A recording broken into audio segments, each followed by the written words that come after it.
Don't forget the Palestinian brothers and sisters in your du'as. I'm going to leave a link in the description in case you want to donate to a charity that has 100% donation policy. Assalamu alaikum guys, and welcome to another episode of Smile to Jannah. I don't know why on earth no one's touched on this topic. Now before I jump in, because I'm not going to be pulling back any punches, I know some people are lying and waiting for Andrew Tate to slip up. They're saying, you guys accepted him when he said he's a Muslim. Yes, we did. Because that's what you're supposed to do if somebody accepts Islam. Are you saying if someone's background is not according to your liking that they're not Muslim? And secondly, the advocates of the disease and the cancer of toxic feminism that we see today, they'll be like, aha, you were supporting him with what he was saying with regards to masculinity. Yes. A lot of what he said was needed and was incredibly beneficial. That being said, you can disagree with other elements of a person's personality, and that's what we're going to do today. And what we're going to disagree about is despicable, frankly. Yeah, the language that Andrew Tate has been using is deplorable, racist, and not suitable for somebody who's been a Muslim for at least a year. So let's have a listen and you guys can be the judge. That Packy. Anyway. What's he say? Because Andrew, in my opinion, is chasing relevance and acceptance by the far right by platforming people like Katie Hopkins and promoting Tommy Robinson. What he is doing is staining his legacy. Now, the P word that he mentioned, we know, especially here in the UK and in Canada, it has racist connotations. Just journey a little bit back to the 1970s and there was something called Packy bashing, in which anyone with a brown skin color was bullied, their shops were destroyed, and they were beaten sometimes to death. And being somebody that lived in Luton, you should know this. It's not like you're American that's confused that, I was just confused. I thought it was short for their country. And somebody might be saying, maybe he's joking. But remember when KSI was joking? We didn't accept that as an excuse. And there are just so many clips. Here's another one. Everyone's just coming in and invading our country. Packies. Yeah, well. There you go. Yeah. And even if it's written tweets, I mean, how many excuses can you make for this guy? He's used this term so many times. And who else has used this term and uses terms like this? Taxi. Taxi. Little that drives car. And now we're hearing terms like this even in the riots as well. And here we can see recently, in the last few years, in Manchester there was a stabbing and the P word was used by the perpetrator. And in case somebody is still there sitting on the fence, here's a tweet that he did depicting the Cardiff attacker as brown and with a knife, and no context needed or given, frankly. And then he speaks highly of Tommy. I tweeted today in support of Tommy Robinson. He is against corrupt governments. Plus, I know him on a personal basis. I don't need everybody to agree with everything I say. He makes it clear that he is against Islam, mate. Yeah, there are other clips in which he's okay with Hindus, Sikhs and Jews. It's the Muslims that he's got the problem with. But because of semantics, he says, no, it's Islam, not the Muslims, even though the Muslims are following Islam. And it's very clear that he supports Zionism and he's a Zionist agent. In fact, we're not against migrants, okay? I'm against Islamic immigration into our country. We are sole purpose to tackle Islam. If there was a war tomorrow, which there will be, because I'll probably start at the end of the session.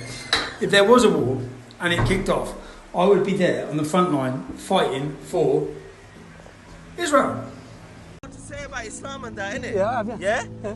So why didn't you say it now? What do you want me to say?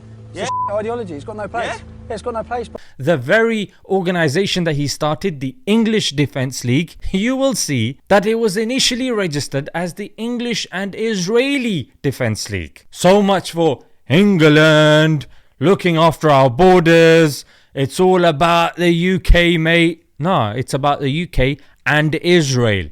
And this is very ironic because just recently what we saw in the French opening ceremony of the Olympics, we saw them disrespecting an integral part of Christianity and Jesus, peace be upon him. Muslims stood up. Andrew Tate was one of them. He's saying you should not tolerate this blasphemy. And it's true. But why is it that you tolerate the blasphemy for your own religion from Tommy Robinson? We talk about this with Gaza, Israel right now. So I think it's kind of hypocritical to talk about how the Gazans have been repressed and the land is being taken from them by insane globalists, and then sit there and say, well, the British shouldn't complain that insane globalists are importing. And then he compares Palestine, where the genocide, ethnic cleansing, apartheid is taking place, where Lancet Journal says 180,000 plus Palestinians have died, where UN 2017 describes it as unlivable because there's only 2 hours of electricity a day and 60% youth unemployment. And the 9th head of UN, Antonio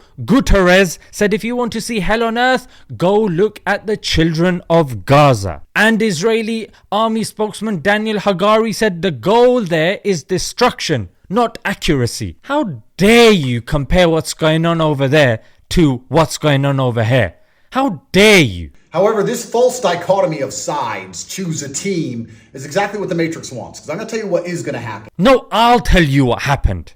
You want to talk about Matrix? You riled them up with false information. Yours was the early few biggest voices that said that he was an illegal immigrant. So an undocumented migrant decided to go into a Taylor Swift dance class today and stab 6 little girls. I don't see any protests in the UK. I don't see anybody complaining. Nobody's outside of the school. Nobody's outside the police station. I don't know what it's going to take for Western civilization to wake the up. Your enemies are not far away. It's domestic. They've been invited in by treasonous politicians.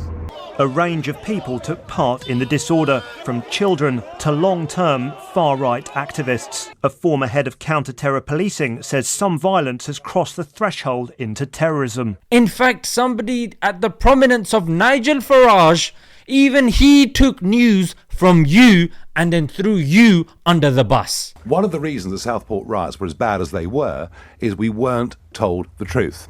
There were stories online from some very prominent folks with big followings, Andrew Tate, etc. Now you guys who started this off look like prats, because in certain areas only 50 of them turn up, 100 of them turn up, and now you're sitting over there with egg on your face. You got tricked by the Matrix, and now you're leading others back into the Matrix by supporting Zionist assets like Tommy Robinson and perpetuating a migrant scapegoat, which we know is not the real cause. Because those people that are talking about migrants, okay, illegal migrants, of course, it's not a good thing. The conversation doesn't start from, oh, people are coming.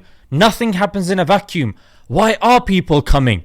Because Britain, at one time or another, has ruled over 90% of the globe. And they've gone over there, colonized them, pillaged them, and then come back and built their own countries. Not only that, these people will say, yeah, we don't want migrants coming over here and causing issues.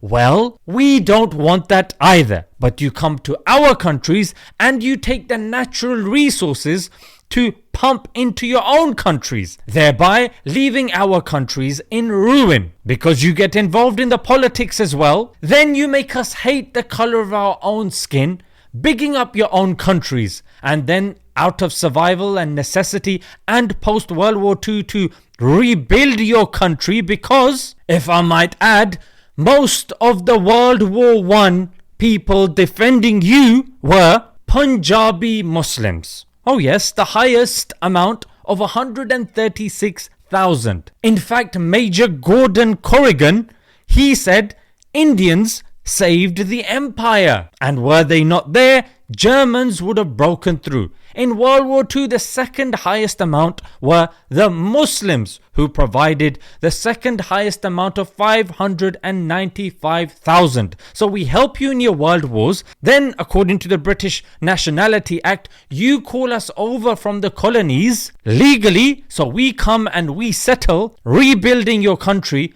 and apparently that's an issue as well. You can't have your cake and eat it at the same time. Comparing Pakistan and other countries, Pakistan didn't do what I've mentioned. They didn't colonize other countries, siphon off their resources to build up their own country, and then get involved in a world war and then invite people from the colonies to help rebuild it.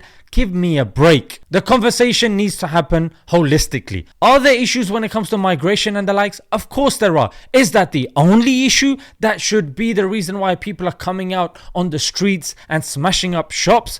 No. And if you think it is, mate, only God can help you. That's all I can say. And you know what the greatest irony is?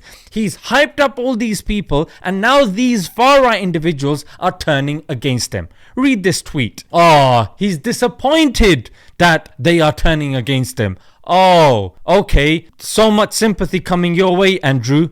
Not. And now Nigel Farage is even throwing the likes of Tommy under the bus as well. They're turning on each other. Good.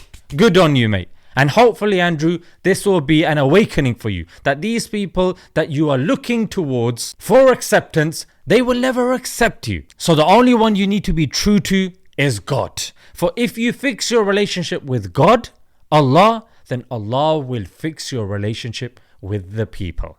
If we try to do it the other way around, it just doesn't work. Let's leave it there, guys. Until next time. Assalamu alaikum.